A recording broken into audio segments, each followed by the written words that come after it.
Welcome all of you to this year's virtual edition. And since no one else is here, I can actually just go ahead and tell you that your film is my favorite film that we're playing this year. Fantastic. I'm going to watch the Q&As to make sure you're not just saying that. Oh yeah, in front of every film. You're right. But no, I honestly like every year. There's one thing that I just feel absolutely honored to make a part of this festival, and something that just feels like us through and through. And this movie was just like, we were like 10 minutes in and I was telling everyone on our staff, like, well, this is incredible, this has got to be a part of this year. So a huge thank you to all of you. And I'd love to know, and we've also we've got the ability to get some questions from our audience too. So and I'm sure that a number of them are about to be about milk, but I'm sure you guys are used to that from probably doing a few Q&As by now. But I guess my first question to you is, I'd love to know how you all know each other and how this project came together, because I believe there's some history here. Yeah, Marcus and I met in Florida in college in 1995, I think. So we've been making movies together ever since, and we used to sneak into insane asylums that were abandoned and stuff like that. And we did in Florida and make some weird movies, and we've been doing stuff ever since. Justin actually went to the same film school as me, but I think he was in grad school and I went to undergrad, and we didn't cross paths there. But I did sneak into the same insane asylum. So. Yeah, Sunland. That's where I found him, was changing the wall, passing in the night and it been abandoned insane asylums. I love to hear it. I freed him, and he became, he was indebted to me for life. Working it off. But we went to Florida State University, and our community is pretty strong out here. So we met. I think it's fantastic. That's right. A partner of his, Ryan Spindell, who directed the Mortuary. Ryan's awesome. Ryan's another CFF alum. We love him. We love the Mortuary Collection dearly. And also, Chris, it's worth pointing out that before I even saw your film, Bria Grant, who's a friend of mine and a friend of the festival, was like, holy shit, Chris, you have to meet my friend Chris, and you have to see this project that he's working on. It is absolutely perfect. So it really, like, the genre film world continues to feel like the smallest world possible. Yeah, we've worked with Bria on a few of her projects over the years, and she's awesome. So then we met Andrea just through the casting process. So that was an exciting addition to our gang here. She's muted right now. And there's her daughter, who was also our co-director. Hi. Did a great job co-directing. So I'm glad you brought up casting. Let's talk about the casting process. This entire team are absolutely incredible. And I'm sure you were following along in the watch party there. People were like, don't let anything happen to AJ. Apparently there's a lot of love for AJ at this festival. We don't want anything to happen to him. Yeah, he's the festival darling there, isn't he? I've known him. One of my best friends is Jacob Gentry, who we grew up making movies together in high school, and he's got, I think, Monday night or Sunday night is broadcast. Didn't you say that this was the first chance that you guys, for all the years that you've known each other, had to have both of your films playing the same festival? Well, it's the first time I had a movie, so but I produced one of his movies. You're a multi-time CFF alum, even though this is your directorial debut. So we've been honored to play, I think, almost everything you've had your name on at this point. First time, long time. Yeah. Did The Wind play there? The Wind, Body of Brighton Rock. Did absolutely love that movie so much. Caught it at Fantastic Fest, and it just blew my mind. And I really like that you continue to make these things that just they feel timeless in a way that a lot of my favorite genre films are. It feels like sort of the kind of classic cinema that made me a genre fan to begin with, and this film feels that way too. It feels like I could put it on in 20 years and have it still have all the power that it has. And I'm curious, what created, and again, I hate asking people the question, how do you think of your stories or how do you think of your ideas, but what were the seeds for this story, for this project, as much as you can say? Marcus has got some good answers. Yeah, please. Oh, thanks a lot. Well, I've been trying to think of something that Chris and I could do for a while that was like contained, but could also take advantage of a lot of our different skill sets and a lot of things that he's interested in, which is like world building and creating. And for me, I drew back to some of my cultural roots. So I was born in Puerto Rico, and my mother had told me stories growing up about like brujas and just crazy like spiritual stuff on the island. And I always thought, man, that'd be really cool to delve in and tell a story with all that kind of cultural trappings all around it. And I thought, okay, that'd be a really fun starting point. And then I wanted to try telling an exorcism story from just a totally different point of view. I mean, we're all kind of used to the same rhythms of a lot of exorcism stories that are really exciting, but you know, they all seem to have like a priest comes in and he gets permission from the Vatican, and then, you know, somebody else comes in and the Bible comes out and all that. So we thought, well, what if we just don't do all of that stuff and instead kind of rely on different research and different practices and see what happens from there. So it was really kind of an exciting thing to do. And the script was always evolving because I wrote the draft and shared it with Chris, who's, you know, just such a great collaborator, and all our producers on this project also had so many wonderful things to add to it. And we would just kind of do some more research and go like, oh my God, have you seen this death whistle? This is incredible. All right, let's work that into the story. Oh, this region of Mexico is really fascinating. Let's try to make that our home base. So it just kind of kept growing from that. And that's the way a lot of these really strong independent films kind of have to be. You have to lean on the strengths that you have because you don't have the money. So you have to go like, what do you have? There's the death whistle right there. So cool. I'm so glad you're holding it. Lean on everybody's strengths to make it more powerful altogether. You know, that it's funny too, because I really do attribute my own love to horror to having my grandmother just terrify the shit out of me at a young age with all kinds of folklore and things like that. So it's really incredible that element got brought into the film. And since we've got her here with us, let's talk about Andrea. How did you guys discover Andrea? Like, you just like own this, that like we are all such huge fans. Like, Well, yeah, I'll kick it off to her. She came in and auditioned cold, right? I mean, do you have your mics on? Yeah. And we didn't know she was doing an accent. Oh, wow. It's going to confuse a lot of people. That's amazing. Speaking right now. Yeah. Yeah, she sounds like she's in the Fly Girls or something. She's from New York. She's always like, yo, what's up? And then she'll cut and go into Miranda mode. Go to Miranda. Yeah, talk about that.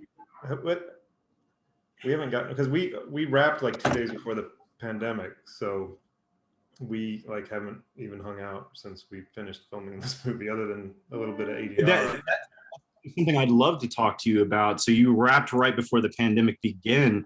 What was the process of post like during all of that? I mean, obviously we were all able to use tools like Zoom to connect as much as we could, but yeah, did that completely change the game for you in terms of the way that you were going to handle post for the film? Obviously having to do things at home is a big change. Yeah. In fact, here I'm working on the bonus features right now. I bought one of these to color correct the movie. That's so awesome. Yeah, we just sat in these rooms and Zoomed, or we were on we were using Google Meet or whatever. But our editor was across town, and Marks and we both had Avid on our systems here, and we would email bins back and forth, and instead of sitting in the room and being like, let's change that, let's trim that, let's shorten that up, our editor would just send us stuff, and we would like experiment a little, send it back, and like be like, hey, what do you think if we deleted all this, or combined these two scenes, or reversed all this? And it was good, I mean, considering we weren't planning on it. We'd actually Matt, the editor, and I both have younger kids, and we had already planned on having the footage at home in case we needed to work late or come home and get them to bed and do some more work or something. So it just, luckily we'd already kind of done that work while we were filming. So we just never ended up using the actual footage, and we just had our copies at home, and gave us time to, Marks and I ended up doing pretty much all the VFX. Well, no, there's another guy, Nick, who did some of them as well, but we watched a lot of tutorials. Anything super difficult in the movie and look amazing, that's Chris's stuff. And then I did a lot of the like subtle, I had to paint out a lot of wires from Andrea's upside down sequence. I feel like that unofficially makes your movie an incredible double feature with Alien on Stage. Then the other movie in which a bunch of folks this week are figuring special effects out very much on the fly.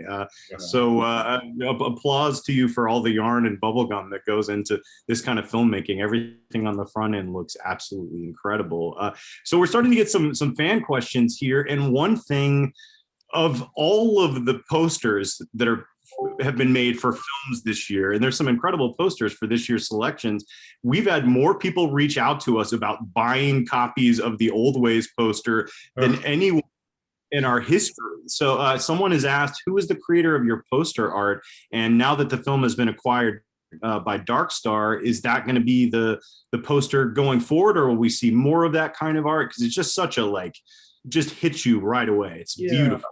Well, this Felipe Flores. Felipe Flores. He's a Mexican artist. Yeah, he does comic book art. You can follow him on Instagram. He's remarkable. He does all this, retro, halftone style, kind of Liechtenstein. I don't know, like classic Superman looking DC Comics for comic book style art. That's just gorgeous. And he worked with us on we were producing a comedy album for a comedian, Al Madrigal, and he did all the artwork for that, and we just loved him. So that's incredible. That's so I think he somehow knew him. He introduced us to him a couple of years ago, and Marcus and I love the look of the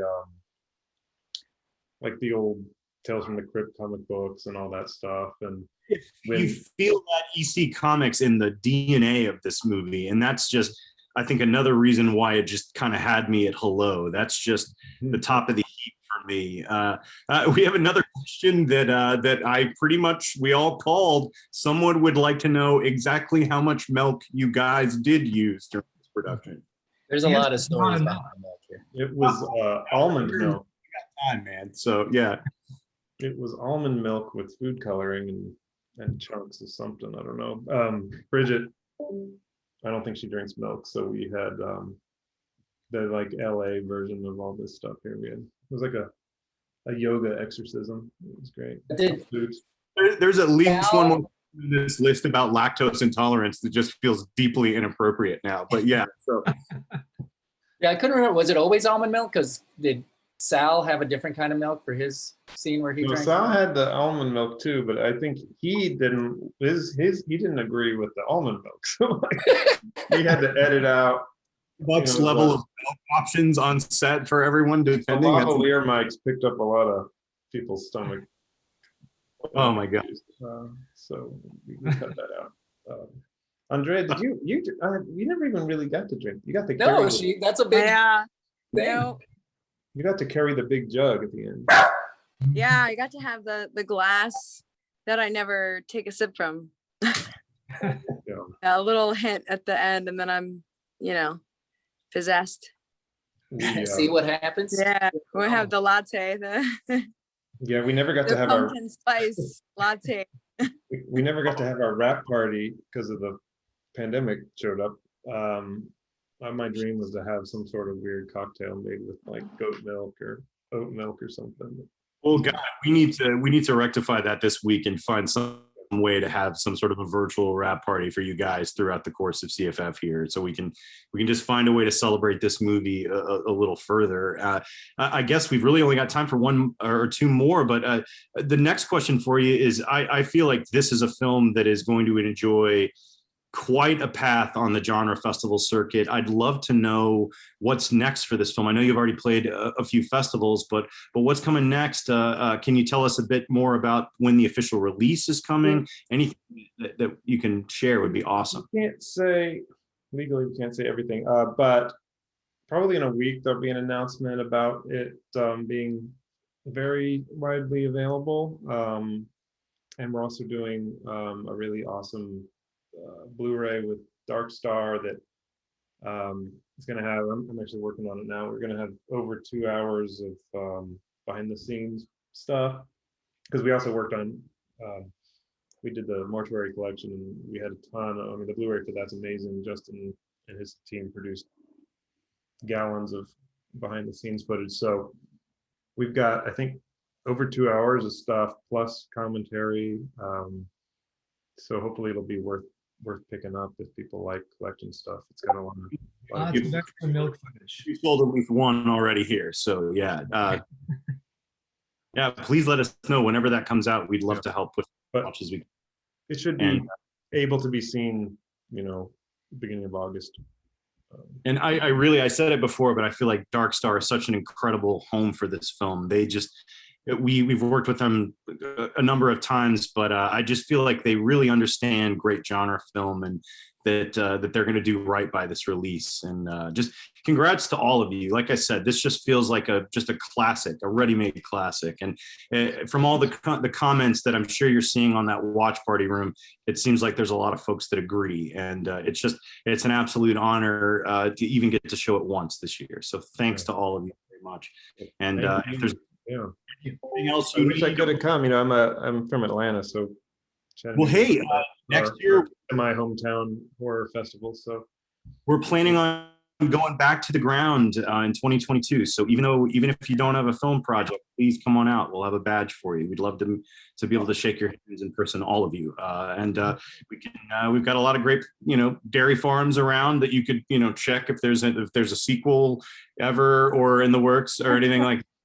But again, thank you so much. This movie is just a treasure. This movie is the types of film that I am in this business for. This is why CFF exists, to share movies like this. So thank you guys so much. Really appreciate you. Thanks for having us. Yes, thank All you. right. Have a good night. Thanks. Yeah.